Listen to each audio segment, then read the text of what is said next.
Assalamualaikum warahmatullahi wabarakatuh. Perkenalkan, nama saya Behana Mutiasullah dengan NIM D1A021370 kelas hukum Pemda E1. Tujuan saya membuat video ini adalah untuk memenuhi tugas dari dosen pengampu mata kuliah hukum Pemda E1, Bapak Johannes Joni Konya SHMH. Jadi di sini saya akan menjelaskan makna dari pembagian urusan pemerintahan antara pemerintah pusat dengan pemerintah daerah di Indonesia yang menggunakan teori residue atau sisa sesuai dengan pasal 9 Undang-Undang Nomor 24 Tahun 2014 tentang pemerintahan daerah. Di dalam melaksanakan urusan pemerintah dibagi menjadi 3. Yang pertama, urusan pemerintahan absolut adalah urusan pemerintah yang sepenuhnya menjadi kewenangan pemerintah pusat. Artinya di sini urusan tidak dapat diganggu-gugat, yang meliputi urusan politik luar negeri, contohnya melakukan perjanjian dengan negara lain, pertahanan, contohnya menyatakan perang, keamanan, contohnya menetapkan kebijakan keamanan nasional, justisi, contohnya mengangkat hakim dan jaksa, moneter dan fiskal nasional, contohnya mencetak uang, dan agama, contohnya menetapkan hari libur keagamaan. Bisa dibayangkan apabila kekuasaan tersebut dibagi atau diberikan kepada pemerintahan daerah, maka sistem pemerintahan di Indonesia tidak stabil karena banyak yang mengatur. Yang kedua, urusan pemerintahan konkuren adalah urusan pemerintahan yang dibagi antara pemerintah pusat dan daerah provinsi dan daerah kabupaten atau kota, serta menjadi dasar pelaksanaan otonomi daerah.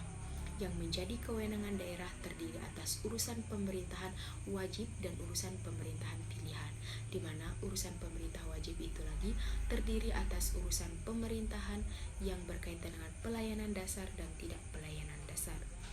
Kemudian pelayanan dasar terdiri dari pendidikan, kesehatan, pekerjaan umum dan penataan ruang, perumahan rakyat dan kawasan permukiman, ketentraman, ketertiban umum dan perlindungan masyarakat dan sosial.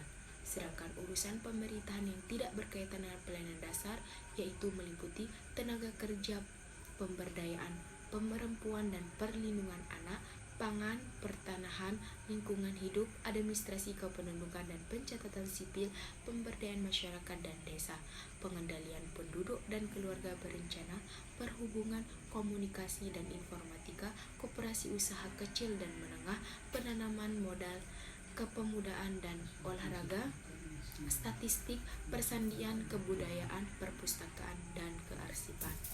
Selanjutnya, urusan pemerintahan pilihan yaitu meliputi kelautan dan perikanan, pariwisata, pertanian, kehutanan, energi dan sumber daya mineral, perdagangan, perindustrian, dan transmigrasi.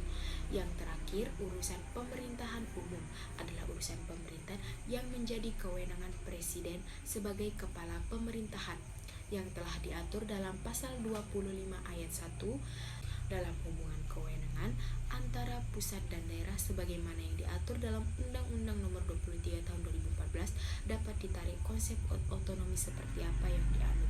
Sebagaimana yang telah dikemukakan oleh Bagirmanan, ada 2 konsep otonomi yang tercermin di dalam pola hubungan kewenangan pusat dan daerah, yaitu otonomi luas dan otonomi sempit. Otonomi luas lebih didasarkan pada prinsip residual function atau teori sisa yang fokusnya ada di pemerintah daerah.